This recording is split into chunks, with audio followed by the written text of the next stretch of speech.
address these tensions, particularly in your region? Thank you, Chair and co-panelists and respected scholars. I am not an expert, but I have some experience when I am working as a youth and social organizations since 2000. I visited almost all the districts of Nepal and almost all the states of India also. So far South-South cooperation is concerned, so we have to engage the youth and students to bring the peace and resolve the conflict. Because students have very important role to make the social transformation. And leaderships, they are coming from the youth sides. If youths are engaged in the social activities, it's a long time, so we will get the leadership from the different fields, for the different fields. So we have to engage the youth in the economic activities, educational activities.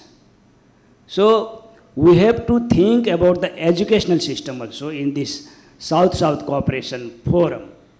Sometime I am thinking the students who passed class 9 up to 9 and 10, even the selection examination, but the pass percentage of the 10th and 12th are very less. So the other students, whether they are suffering from mental retardation, whether they are suffering from schizophrenic disease, the 30% pass percentage is the only. My question is this: if any government has any agenda to engage these not passed out students, what are the activities they are engaging? Let me tell you, Northeast insurgency and Nepal Maoist insurgency. Almost the students who did not pass the class 10 examination, and they engage in the Maoist insurgency, and even in the Northeast. There are 49 type of insurgency organized in the Northeast India, all are their youths. So why we are not focusing for the youth activities? So in our education system, we have to develop national character and discipline among the students. Unless the participation of the youth, the peace cannot bring and conflict is not able to resolve. Therefore, we have to engage the youth in the constructive activities. Let me tell you LTT example. When the police and force capture these young people, they take cyanide. How they motivated these young people? And why we are not able to motivate these young people toward the nation cause? I have so many experience, and we applied in our organization, social organization. More than 100 students, 100 youths, we back from the Maoist activities to the social activities, towards social activities. Number of workers now we have. We able to motivate these young people, but government and think tank are not involved, are not interested. And sometimes I am thinking, whenever a 50 student gather and they start to demand, the government agency do not hear unless they vandalize. Then they come to the outside. Why they are not dialogue between these young people? What are your demand? Why you are shouting? So we have to change the mindset of the government system. This mindset. And so far development is concerned, we have to have the holistic approach. Holistic means not merciless, merciful development. Why I am saying merciless? Sometime we establish medical college. For example, I am saying, the conflict between the local people and the medical students are there. Why this happened? Very interesting example I am giving you. I think it was in 1970, after 1970, Film and Television Institute of India, it is Pune. So there was a one course that is acting. The local people, they against, because the students who are coming for the acting study, so there are activities in their area. So there was conflict between the local people and this institution. So they demand the government, and government has stopped that course for few years. So we have not to have the conflict between the local people, not contrast between. So contrast means in the name of culture, tradition, sometimes it is very different.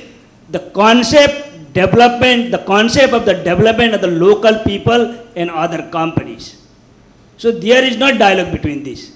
So youth are always have that potential to raise the question. It is very good because youth have that potentiality. So we have to motivate these young people in a right direction to resolve this conflict. I am giving one example in our Bhagavad Gita. It is Dosro Adhyaya. Arjuna asked to the Lord Krishna, how this conflict come? And Krishna said, it is in Sanskrit, Dhyayato Visayam Pumsa Sangastesu Pajayate Sangat Sanjayate Kamaha Kamat Krodho Vijayate. And Krodhat Bhavati Sammoha Sammoha Smriti Vibhrama Smriti Bhramsat Buddhinaso Buddhinasat Pranashyati. What is the meaning of this? Why conflict occur? So Krishna is saying here, if you want to claim this is mine, and if somebody also claim this belongs to mine, so then conflict occurs. When conflict occurs, the person will become angry. And when person become angry, and there will fight. So this is the main thing. So we have to find out what are our traditional knowledge to cope this conflict and making the peace building. Therefore, we have to have that sufficient academic institution to bring the leadership and engage the youth toward the social and constructive activities. Youth, they don't have any work. I am always saying, for example, youths are staying there, 50 youths are there. They are playing carrom board. And someone came there. Oh, what are you doing here? There is one issue. Now we have to have agitation. We have to have the ikigai to this person. You come, I will give you 1,000 rupees. The people will go, youth are going. Again, someone came there. What are you doing? The person is very good. I am giving you 2,000 rupees. You have to support this person. They are okay because they get money. So, I mean, unless we engage our youth, economic activities, social activities, government activities, then only able to bring this peace and we able to resolve the conflict. Therefore, through the South-South cooperation, a very important role to make the awareness, to engage the government agency, to make the social organization having dialogue, not to occur the conflict. One thing, we are trying to firefighting. Conflict occur and we reach there. We are trying to manage it. But why we are not trying not to occur conflict?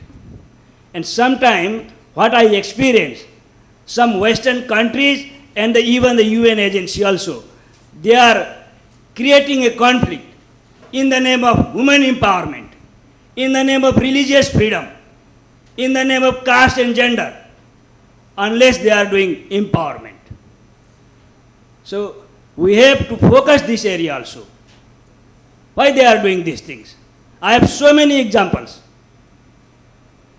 So far Northeast are concerned, so far Nepal insurgency are concerned, and so far other conflicts area are concerned.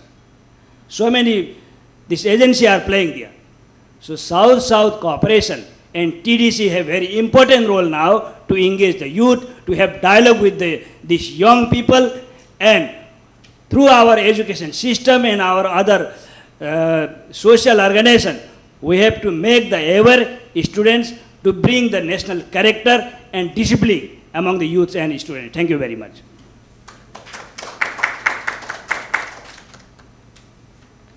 Thank you very much for the alerting us to the role of culture and economic factors for conflict, and also the youth, what potential the youth have to be destructive if they do not have the right kind of economic opportunities and social support, and then the role of civil society in addressing these problems. Thank you. With this, we turn to Professor Ruchita, and understand that you have a special expertise in Africa. I wonder if you could address, if you're aware of cases where India gets involved in South-South cooperation, triangular cooperation, to address the peace building and conflict management. Thank you. Thank you, Chair. I would like to take this opportunity to thank RIS, the organizers, for giving me an opportunity to speak. While I'm the second last speaker, I hope I'll keep you awake by my presentation. We are talking about South-South cooperation in the broad framework and the broad framework of collaboration amongst the countries of South. My previous speakers have already talked about the principles that are involved in the South-South cooperation agenda, but I would like to reiterate them because I will be referring to some of them in my presentation. So what are the principles that guide South-South cooperation? First is respect for national sovereignty. Second, national ownership, equality, non-conditionality, non-interference in domestic affairs, and lastly, demand-driven engagement for mutual benefit. These are the main principles. Now, the emerging powers in the last decade or so have been trying to develop or a framework for South-South cooperation that would help in preventing conflict, in enhancing security and stability across the regions. So each country has evolved its own particular mechanism, and I will be talking briefly to some of the examples into how India has shaped the conflict prevention and promoted peace and stability in Africa. As was referred again earlier, that one of the that we are facing with a large number of conflicts. Unfortunately, it is the African continent which has been involved in some of these conflicts in the recent past. So studying what India has done in Africa becomes really important in gauging the role of South-South cooperation. So in terms of security and conflict prevention, one of the important fact which the southern countries have highlighted is that they have emphasized the linkage between security and development, that security and development are the two sides of the same coin. And this is something which is being increasingly recognized across the world, and Indian leadership has been emphasizing this time and again. And I'd like to refer here to one of the statements made by India during the discussions on the SDGs, and where our representative said that the task of development agenda must be to create conditions for rapid economic growth, eradication of poverty, want, hunger, and holistic and sustainable development. All these, India considers, would build peace, which is, and also lead to conflict prevention and sustainable development.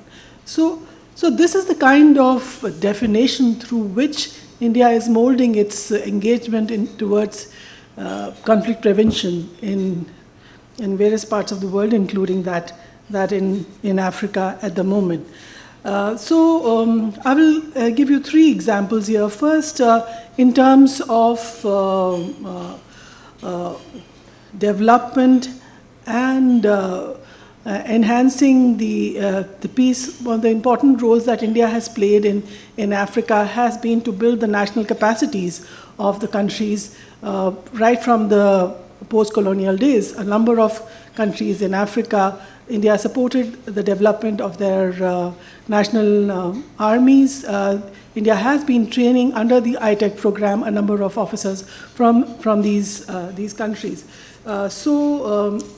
India particularly recognizes that the African countries have focused on capacity building and human resource development. So as a result, Africa today is the largest recipient of the Indian Technical and Economic Cooperation Program.